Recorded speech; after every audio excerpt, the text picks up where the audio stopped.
అందరికీ నమస్కారం. నేను మీ మధ్యపడి మునిరత్నం.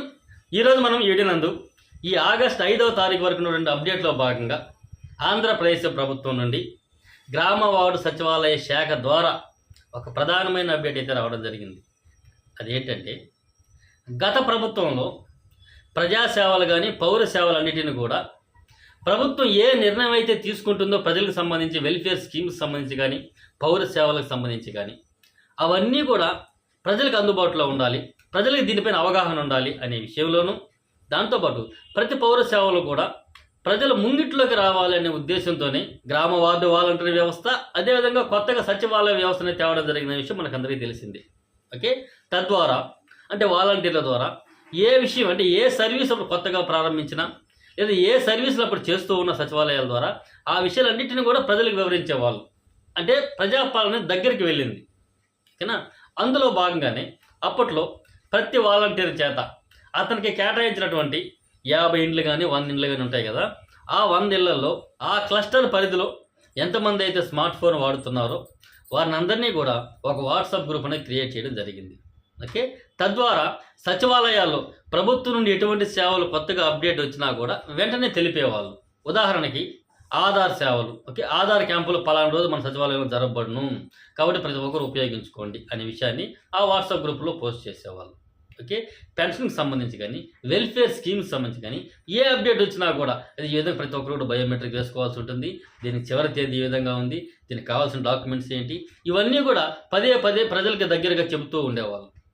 ఓకే, కాబట్టి ఇప్పుడు గతంలో ఎవరైతే వాలంటీర్లు ఆ క్లస్టర్ పరిధిలో వాట్సాప్ గ్రూప్స్ క్రియేట్ చేశారో వాటినన్నిటిని కూడా ఈరోజు అంటే ఈ ఆగస్టు 5 సోమవారం సాయంకాలం 5 గంటల కల్లా ప్రతి ఒక్క గ్రూప్ని తొలగించాలి అనేది గ్రామ వార్డు సచివాలయ శాఖ ద్వారా సచివాలయం వాళ్ళకి ఒక అప్డేట్ అయితే రావడం జరిగింది. దీనికి సంబంధించి ప్రతి ఒక్క గ్రూప్ కూడా రిమూవ్ చేయడం జరుగుతుంది.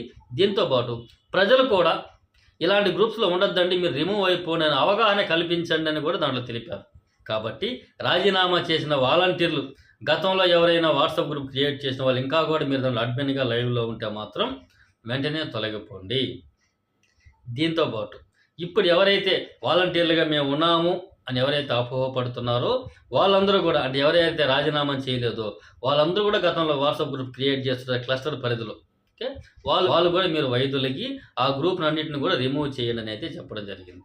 ఓకే, ఈ బాధ్యతలు సచివాలయంలో ఉన్న వారికి అప్పగించారు. వాళ్ళు ఈరోజు సాయంత్రం కల్లా ఎన్ని గ్రూప్స్ రిమూవ్ చేశారు అనే సమాచారాన్ని పై స్థాయి అధికారులకు మాకు తెలపాలి అని అయితే అందులో ప్రధానంగా వివరించడం జరిగింది. ఓకే, ఇది మేము ఎందుచేత చేస్తున్నాము అని దాంట్లో పొందుపరిచారంటే ఆ వాట్సాప్ గ్రూపులలో ప్రభుత్వానికి సంబంధించి వ్యతిరేకంగా పోస్టులు పెడుతున్నారు అనేటువంటి ఉద్దేశంతో మేము వాటిని తొలగిస్తున్నాము అని అయితే చెబుతున్నారు. ఓకే, కానీ రియాలిటీలో మాత్రం ఆ వాట్సాప్ గ్రూపు ప్రజలకు ఎంతగానో ఉపయోగపడుతూ ఉన్నాయి. ఓకే, ఫేక్ న్యూస్లు ప్రమోట్ చేయడం అంటే ఏమి ఎక్కువ శాతం ఎక్కడా లేదండి. కాకపోతే సచివాలయంలో ఏ అప్డేట్ వచ్చిందో అది ప్రజలకు వాట్సాప్ ద్వారా తెలిసేవాళ్ళు. కానీ ఎందుకో ఇప్పటి ఉమ్మడి కూటమి పార్టీ ఏదైతే ఉందో వీళ్ళు ఆ వాట్సాప్ గ్రూప్స్ అంటే ప్రజలకు సంబంధించిన వాట్సాప్ గ్రూప్స్ ఏది కానీ మీరు ఉండకూడదు, వీలైతే అందరినీ కూడా తొలగించమని చెప్పండి అని అయితే చెబుతున్నారు. ఈ విధంగా మొత్తం మీద వాలంటీర్లు క్రియేట్ చేసినటువంటి వాట్సాప్ గ్రూప్స్ ఏది కూడా ఉండకూడదు అనేది దీని యొక్క అంతరార్థం. ఓకే, మీకు అందరికీ అర్థమైంది అనుకుంటున్నాను. గవర్నమెంట్ ఉద్దేశం ఈ సచివాలయ ఉద్యోగుల ద్వారా బహుశా కొత్త గ్రూపులు ఏమైనా క్రియేట్ చేసే అవకాశాలు ఉండొచ్చేమో. ప్రస్తుతానికి మాత్రం వాలంటీర్లు క్రియేట్ చేసిన ఏ గ్రూప్స్ మాత్రం ఉండకూడదు. దీంట్లో నుంచి స్వచ్ఛందంగా మీరే వైదొలిగేటట్టు ప్రజలకు అవగాహన కూడా కల్పించడని కూడా అంటున్నారు. ఓకే, ఇదండి ఈ రోజు నడుకున్న అప్డేటు. కానీ ప్రజలకు మాత్రం ఈ వాట్సాప్ గ్రూప్ ద్వారా ఎప్పటికప్పుడు అప్డేటెడ్ సమాచారం అందుతూ ఉండేటి వాళ్ళకి. ఓకే, బహుశా ఇప్పటికి వాళ్ళని వైదొలిగేటట్టు చేసి బహుశా ఫ్యూచర్లో ఏమైనా ఉమ్మడి కూటమి ప్రభుత్వం ఏదైనా కొత్త వాట్సాప్ గ్రూప్లను క్రియేట్ చేస్తారేమో తెలియదు.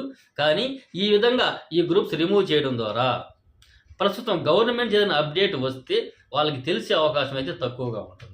ఓకే, మోస్ట్లీ పేపర్లో చూసుకోవడం లేదా సోషల్ మీడియాలో చూసుకోవడం, కానీ ఈ వాట్సాప్ ద్వారా అధికారికంగా సచివాలయం నుంచి వెళ్ళేటువంటి సమాచారం అయితే చాలా వరకు తగ్గుతుంది. ఆ కమ్యూనికేషన్ గ్యాప్ అయితే పెరిగే అవకాశం అయితే ఉంటుంది. కాబట్టి అంటే ప్రభుత్వం ఏ నిర్ణయం అయితే తీసుకునిందో ఆ నిర్ణయం అనేది ప్రజలకు అందుబాటులో లేకుండా పోవడం అయితే జరగబోతుంది. ఓకే అండి, ఇది ఈరోజు అడుగున్నట్టు అప్డేటు. ఈ అప్డేట్ మీకు ఉపయోగపడింది అనుకుంటే మాత్రం ఖచ్చితంగా లైక్ చేయండి.